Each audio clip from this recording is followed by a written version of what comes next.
So first of all, good morning, good afternoon, and good evening to all our participants and those interested in our research project, Synodal Way Global Church Perspectives. I am Catalina Cerda-Planas, Research Assistant at IVM and a responsible researcher of the aforementioned research. In what follows, I will have the pleasure of presenting to you our theological empirical study. For that, I've prepared a presentation that has two main sections. First, I will briefly explain the research design, its aims and method, the data collection process, and the characterization of the sample. And then I will present in detail the findings of our research, going through the relevance of the topics for the participants, their opinions on the four main topics of the German Synodal Way, and finally, which other topics of interest emerged. Without any further preamble, I start with the research design. Our research aimed to discuss the four main topics of the German Synodal Way and to analyze them in terms of their significance from the perspective of other global church contexts. Besides, we wanted to find out what other topics may be relevant for the faithful in other contexts and why. To achieve these goals, a mixed explanatory design method was used with a first quantitative phase and a second qualitative one. In the first quantitative phase, scholarships holders and alumni of 3 German scholarship institutions were invited to participate in an online survey to ask them about their opinion on the 4 main topics discussed in the German Synodal Way. 4 groups of questions were asked. As you can see in this example, each group consisted of 3 statements on the respective topic, followed by 3 questions of the relevance of the topic for the participants personally, their local community, and their local church. Besides, they were also asked about the relevance of the topic in the future.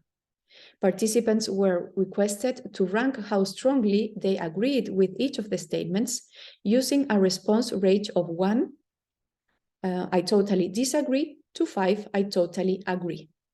Besides, a final open question was included where the participants could mention other topics of interest for them or their local communities. The survey was conducted online in April 2022. The final sample of the first quantitative phase consisted of 599 respondents from 67 countries organized into 5 main regions: Africa, Asia, Eastern Europe, Latin America, and the Middle East, and distributed as you can see in the following table. Participants ranged in age from 21 to 80 years old and were organized into 4 age groups. Besides, a little more than half of the participants were male, and almost 9 out of 10 were lay people.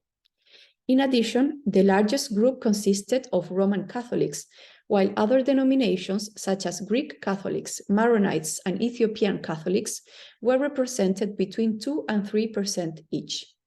Finally, 9 disciplines were represented, with humanities, social sciences, engineering, and medical sciences being the most numerous.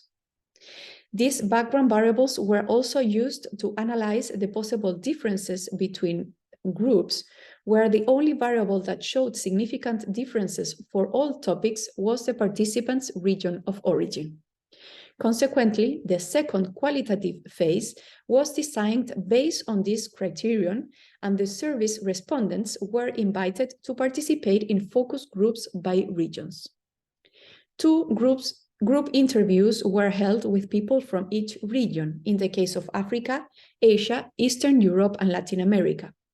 Because of the difficulties to form conversation groups in the case of the Middle East, due to the lower number of participants, 3 individual interviews were held in this case.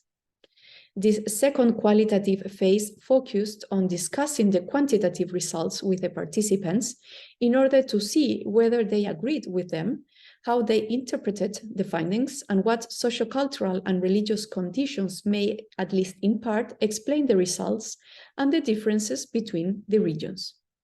The conversations were held via Zoom in Spanish for Latin America, English in the case of Africa, Asia, and the Middle East, and German for Eastern Europe between September and December 2022. In total, 47 people participated in the conversations, 14 from Africa, 8 from Asia, 11 from Latin America, 11 from Eastern Europe, and, as already said, 3 from the Middle East. Out of them, 28 were men and 19 women, most of them lay people between 24 and 72 years old. The represented countries for each region are mentioned in the slide you can see now. Before I turn to the empirical findings, let me share with you some methodological and hermeneutical considerations.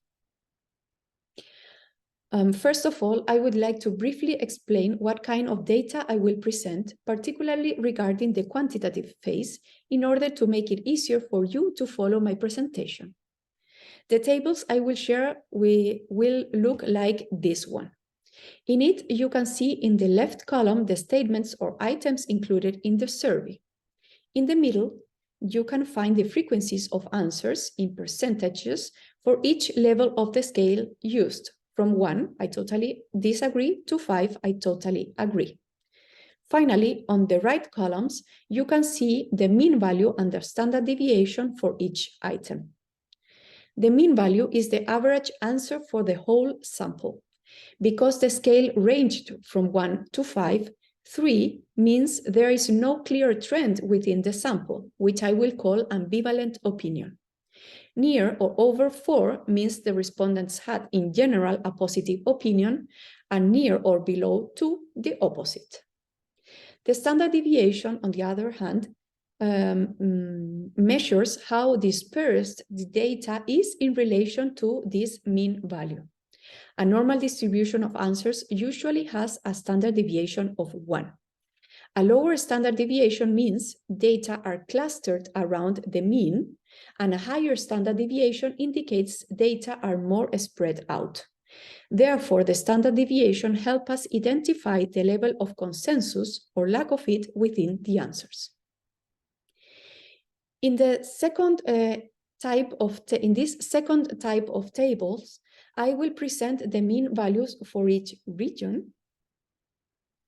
And once again, on the right side, the mean value and standard deviation for the whole sample.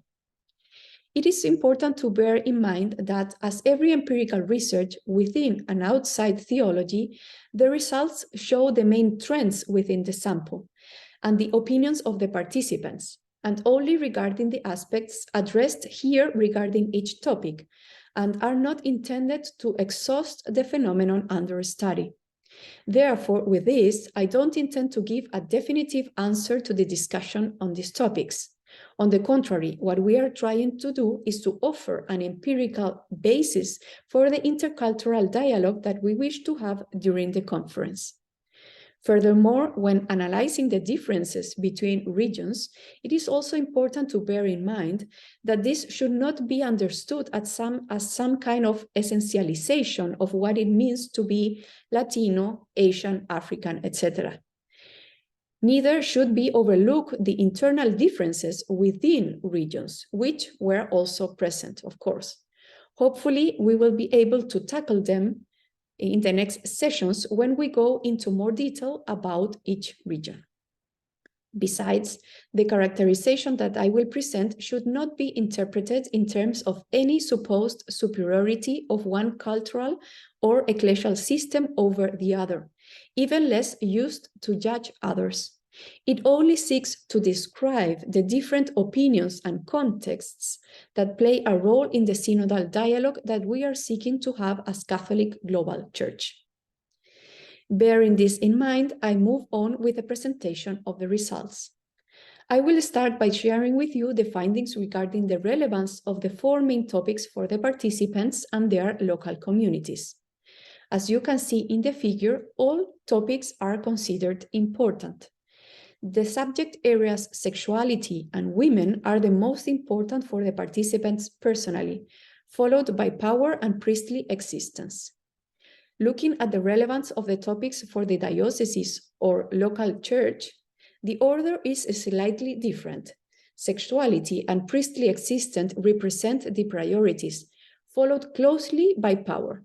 The topic women is ranked in the last place. Nevertheless, significant differences between the respondents were found between the regions. As you can see now in this table, the four topics were especially relevant for the participants from Asia and Africa, who showed the highest levels of agreement about the importance of the topics for them personally and for their local churches. Conversely, participants from Eastern Europe expressed the lowest level of interest in all topics.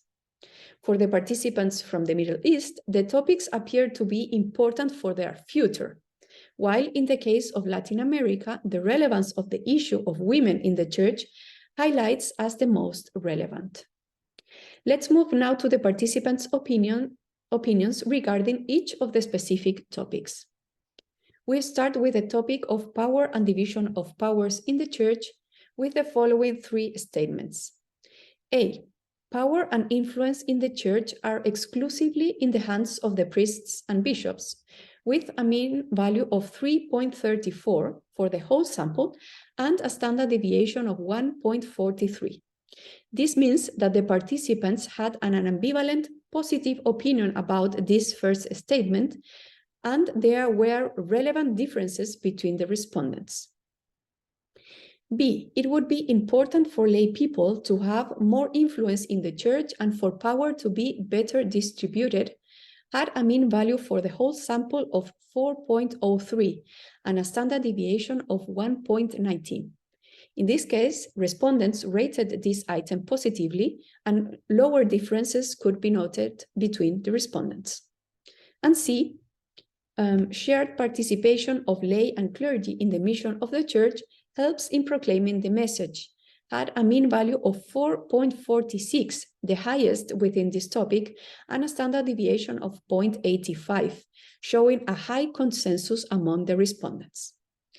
When analyzing the differences between regions, it is possible to see that Eastern Europe and the Middle East showed the highest levels of agreement with the first statement, while those from Africa, Asia, and Latin America rated it in an ambivalently positive way. For the second item, the regional behavior changes partially. Asia and the Middle East had the highest levels of agreement, while Africa and Eastern Europe had the lowest. Nevertheless, all regions had positive opinions about it, which expresses a relatively high level of agreement across the whole sample. Moreover, all regions had clearly positive opinions for the third statement, showing a high level of consensus among the participants. Africa and Asia stood out as the regions with the highest levels of agreements, while Eastern Europe was the region with the lowest, but with still a clearly positive opinion about it. No differences between the groups according to other background variables were found. During the qualitative phase, some special features for each region were visible, although not so pronounced as in the case of other topics. Thus, Latin American participants recognized that progress has been made in recent times regarding the participation of the laity. However, they expect more.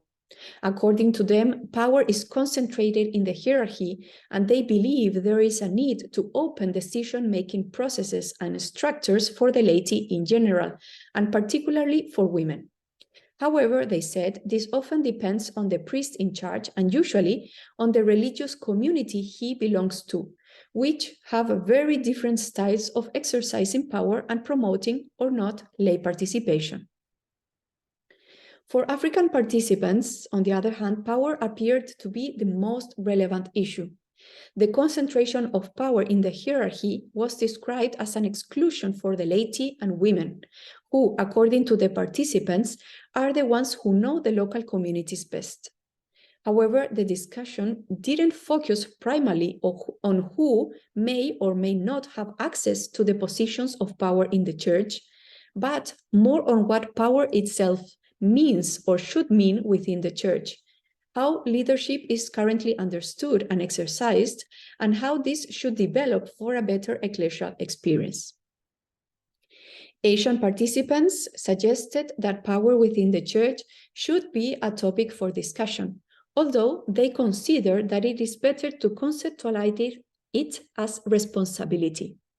This would be more appropriate term for the church. Focus group participants tend to agree that priests and bishops exclusively assume decision-making processes and power positions, and that this could eventually be modified in the future. However, in order for this to be done adequately, it would be necessary to prepare the laity through formation for them to be able to assume tasks for which they are currently not qualified, according to the participants. Furthermore, the participants emphasized that there are no better or worse roles, that the dignity of all members is the same, and that it is important to recognize and integrate this in current discussions. Something similar emerged in the case of Eastern Europe. For them, the concept of power would not be the most appropriate for the church, and they questioned its meaning and use to approach the topic within the church. Participants agreed that there are different roles for the laity and priests in the church, but that the dignity is the same, and in this sense, they do not see any problem. Some currently existent ecclesial structures, such as economic and pastoral councils, are mentioned as possibilities for lay participation, and the different areas of life and ways in which lay people can help and highly engage in the mission of the church were underlined.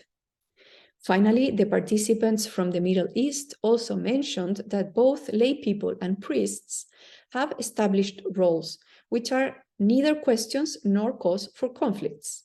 It is the priest who must guide the community and assume its leadership. The laity would have different but also important roles, and is supposed to accompany and commit to the pastoral life of the Christian communities. Because of the minority character of the Catholic Church in the Middle East, the communities are usually small, according to the participants, and all members know more or less each other, which would help in fluent cooperation. Let's move now to the next topic, priestly existence today, and where the following three statements were included in the survey and ranked by the participants. A, I find the way priests live today, especially their life of celibacy, appropriate and correct, which had a mean value for the whole sample of 2.80 and a standard deviation of 1.39. This means that participants had an ambivalent negative opinion about this first statement, with visible differences between respondents. B, mandatory celibacy for diocesan priests helps the church in its credibility and in spreading its message, which had a mean value of 2.98 for the whole sample and a standard deviation of 1.52. In this case, the respondents had an ambivalent opinion on this item, but the differences between the participants were big. And C, in the future, diocesan priests should be able to choose whether they want to be celibate or whether they want to marry, had a mean value of 3.53, the only one above the middle point, but still ambivalently positive, and a standard deviation of 1.59. Showing a wide dispersion in the responses. Now, when analyzing the differences between the 5 regions, it is possible to see that only Asia showed rather positive opinions regarding the first item. On the contrary, Latin America had the lowest level of agreement with it, with a clearly negative opinion. As for the second item, the regional behavior is similar. Asia is the region with the highest level of agreement, this time followed by Africa, which had a positive ambivalent opinion. Once again, Latin America is the only region with a clearly negative opinion about mandatory celibacy. Moreover, the regional analysis show now that Latin America and the Middle East are the regions with the highest levels of agreement regarding the idea of married priests. On the contrary, Asia is the only region with a mean value below the middle point, while Africa participants had an ambivalent opinion about it. When analyzing the difference according to other background variables, the results show significant differences between lifestyles for the two first items and between denominations, where Greek Catholics and Maronites and Ethiopian Catholics agreed more strongly with the third statement than Roman Catholics. During the qualitative phase, Asian participants mentioned celibacy as a key aspect of priesthood and valued it as a particular gift that is given to priests for bearing Christian testimony, and as such should be safeguarded. In addition, giving priests the possibility to marry would mean that they would not be able to adequately focus on their work in the Christian communities, according to the participants. In this sense, priests' commitment and absolute dedication to their ecclesial service emerged as a very relevant value that should be protected according to Asian participants. On the other hand, Eastern European participants emphasized that the discussion of these issues must be theologically grounded. Practical difficulties, such as lack of priests or disciplinary problems, would not be sufficient as argument to change an already traditional teaching of the Church. The need to stay faithful to the origins of Christianity and tradition highlights as a special value for the participants of Eastern Europe. Nevertheless, it was also mentioned that celibacy would be an important issue for the younger generations who have more critical opinions about it. In the case of the African participants, celibacy seemed to be a controversial issue. For example, cases of priests that do not respect their celibacy vows and have partners and even children were suggested. In this regard, some participants also mentioned that on several occasions, young men become priests as a way for social mobility, rather than due to a personal vocation. However, the participants were skeptical that the solution could be to simply remove celibacy as a condition for the priesthood, since this could bring about other problematic issues, such as polygamy, and might prevent priests from focusing on their service. Therefore, the main issue for them was the quality and the real vocation of those who apply and serve as priests, which should be further discussed and accounted for. For Latinos, the discussion about celibacy is intimately connected with the understanding of sexuality as the affective sexual dimension of human life, which would not be fulfilled with celibacy. Furthermore, the sacralization of celibacy and some kind of misunderstanding of sexuality may sometimes lead to irregular situations, also priests with partners and children. On the other hand, other participants mentioned theological arguments to defend celibacy as a relevant aspect of priestly life. According to some of them, it would also allow 100% dedication to their work with the communities. Finally, the opinions of the Middle East participants were related to the particular religious context of the region, characterized by a greater religious plurality. There, Catholic communities coexist with other denominations or religions that have married leaders. Therefore, the possibility of discussing celibacy and eventually eliminating it as a requirement for the priesthood would not be problematic for them.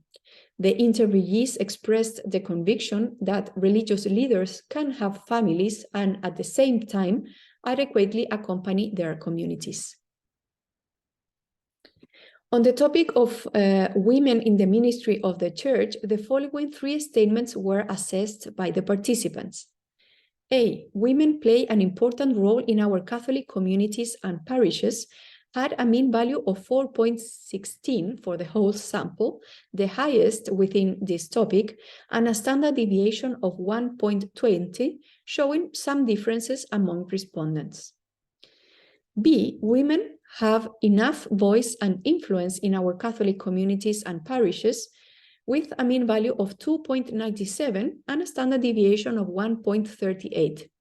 In this case, respondents have an ambivalent opinion on the topic, and the differences between respondents are larger than those relative to the previous statement.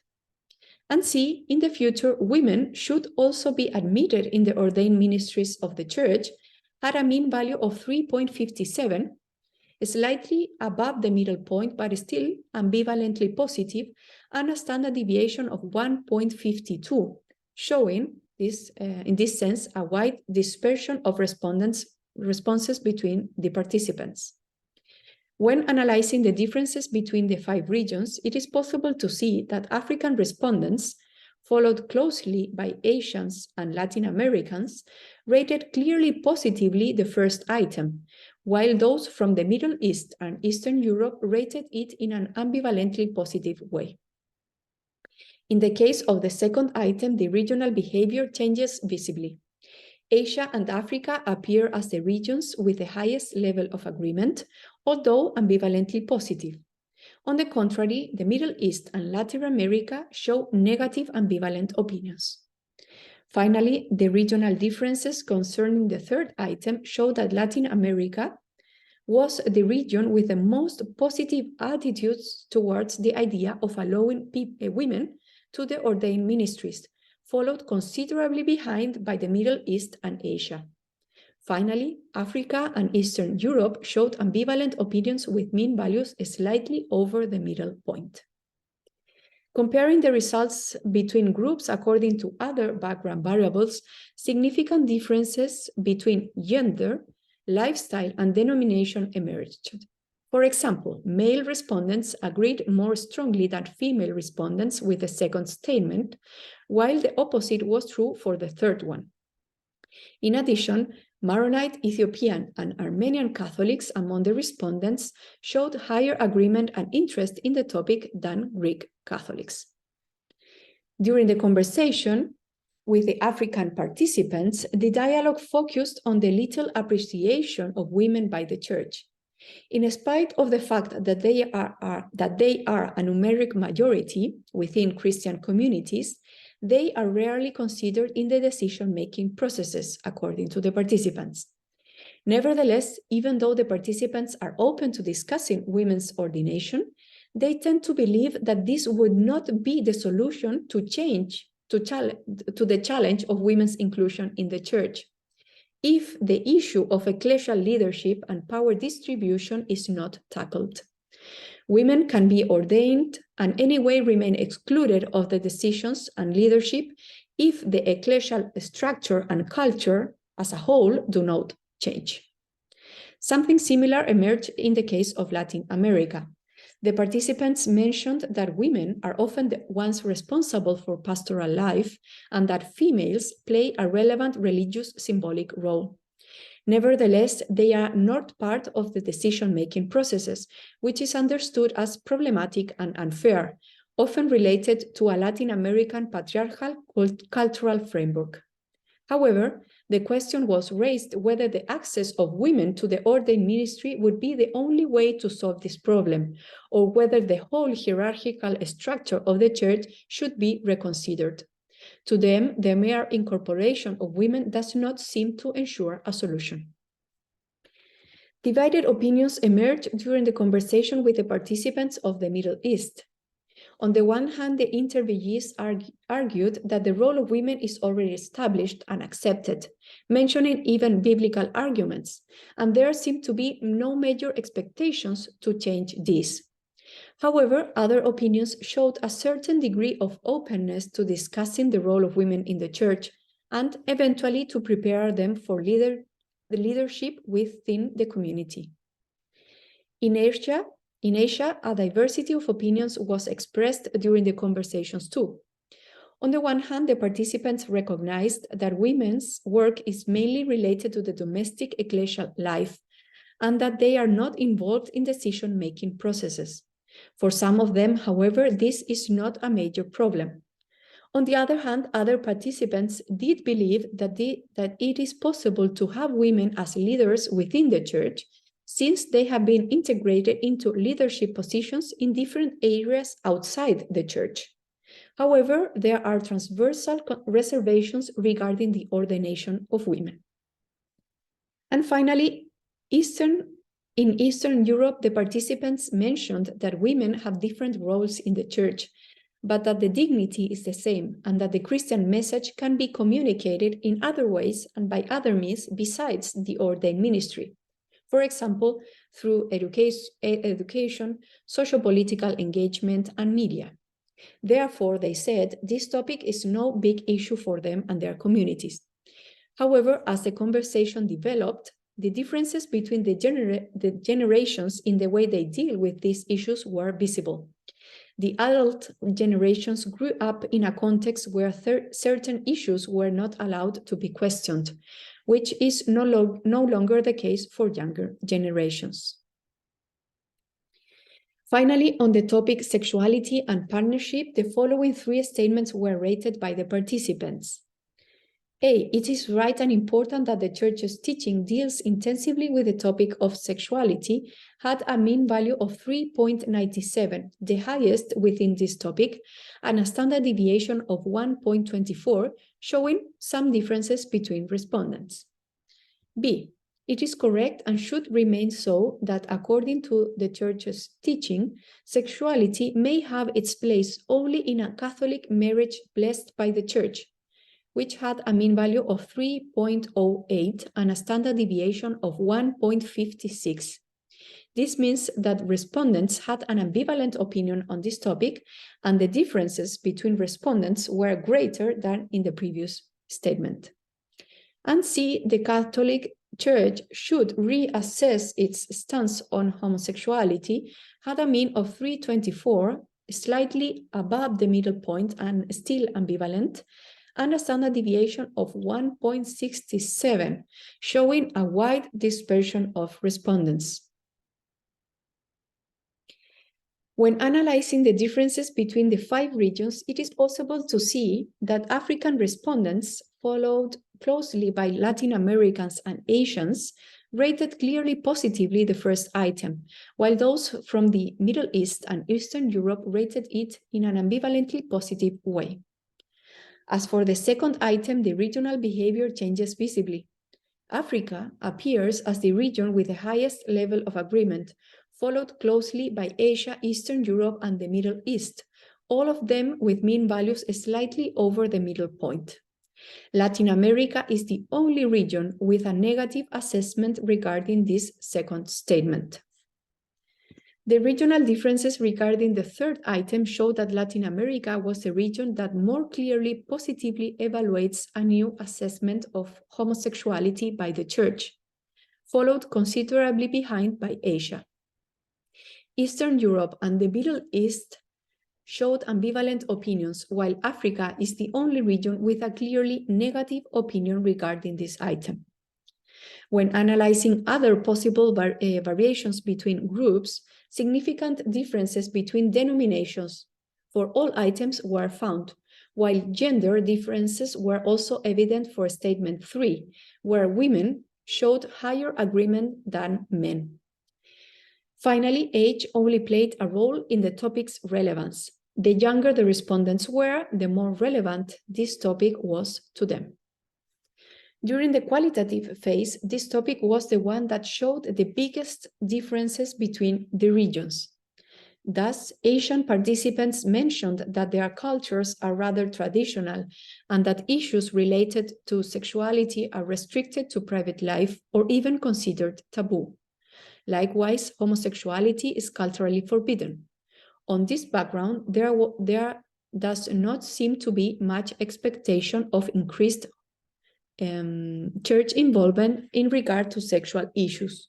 However, there is no explicit rejection regarding homosexual people, who instead should be pastorally welcomed in the church according to the participants. A similar situation appears in the case of Eastern Europe, where sexuality is also treated as an issue of the private sphere, and there is no greater interest in it, in the topic, considering other topics as more relevant for the Church's reflection and teaching. However, it is recognized that currently the topic is very present in social media and the social debate, for example, regarding the rights of sexual minorities, which pressures somehow for discussion within the Church. This is especially visible among younger generations. For the participants of the Middle East, sexuality is without any doubt a private matter, and if it is discussed, it is done with the utmost discretion in the family context only. Homosexuality is socially and culturally not allowed, and therefore it is not a topic to be discussed in the church either, and no major changes are expected in this regard. Different opinions emerge from the African context, where although homosexuality is also culturally rejected and even talking about it is frowned upon, it is an issue that, according to the participants, needs to be discussed and addressed by the church because it is present also in Christian communities. Within the topic of sexuality, the participants raised another cultural issue that seems to be specific to the African context, namely polygamy among Catholic men. They reported that these men are marginalized or excluded from full ecclesial participation on that account, which some of the participants experienced as problematic and contradictory. Finally, in Latin America, depending on age and country of origin, different opinions emerged. Thus, especially younger participants expected to broaden the debate beyond homosexuality and to include sexual diversities. Likewise, an important group of participants reinforces the need to reaffirm the affective sexual dimension as a transverse and constitutive element in human life, and the need for the Church to address it by overcoming certain body-soul dualisms still present in ecclesial teaching, according to the participants. Furthermore, and as already mentioned before, the survey also included an open question where the participants could mention other topics that may be of interest to the local churches. In the case of African contexts, the most recurrent issue was church finances, where there are concerns regarding the financial sustainability of the African church and the need for financial support were mentioned. Also, the requirement for more financial accountability and for a priestly humble life, not only in African countries, but all over the world. Another recurrent topic was the commitment of the Church to socio-political issues like democracy, peace, and environmental care, and the role of Catholics in politics. Thirdly, as already mentioned, the cases of priests with families, their negative consequences, especially for their women and children, but also for the credibility of the Church, were mentioned. Finally, references to the challenges of religious diversity and the relationship between the Catholic Church and other religious communities, especially evangelicals and Muslims, also appeared. Responses from Asian participants were not many in number. They included liturgy and sacraments, formation of the clergy, the situation of single parents, children, youth pastoral care, and interreligious dialogue. In the case of the participants from Eastern Europe, two main areas emerged. On the one side, the role of the Church in society, its relationship with the state, and its commitment to freedom, poverty, education, and climate change appeared. On the other hand, some internal ecclesial issues were also mentioned: financial administration, children and youth pastoral care, spirituality, and formation. Furthermore, in this region, some critical opinions regarding the German synodal path also came up. In the case of Latin American contexts, the most frequent topic is, without any doubt, the cases of abuse committed by the Church's leaders and the visible negative consequences that these have had for the victims, the communities, and the credibility of the Church. Second, the topics of poverty, inequality, the commitment of the Church to the most needed ones were put forward. Moreover, topics such as protection of the environment and climate change, sexual diversity, and liturgy, among others, were also mentioned. Finally, among the participants of the Middle East, 4 topics appeared as the most often mentioned.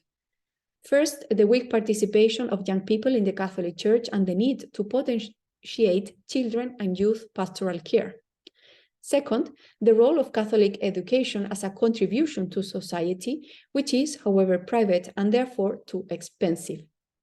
Third, the challenge of interreligious dialogue, especially with Muslims. And finally, churches' accountability, both regarding financial administration and the use of power in decision-making processes. Before I conclude, let me share with you a final theological remark. The diversity presented here can be read from different perspectives, either as a threat to unity and the universality of the Church, or as an expression of the diversity proper to a Church that is by definition Catholic, universal, not in the sense of uniformity, but of composition based on diversity.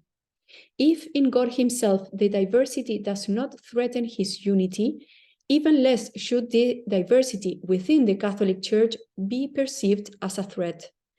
On the contrary, it can be understood as an expression of theological diversity, as a condition of possibility for a true experience of unity, not based on uniformity, but on mutual self-giving and the true encounter with the other. I really hope that our conference may be an opportunity to experience this. Thank you very much for your attention.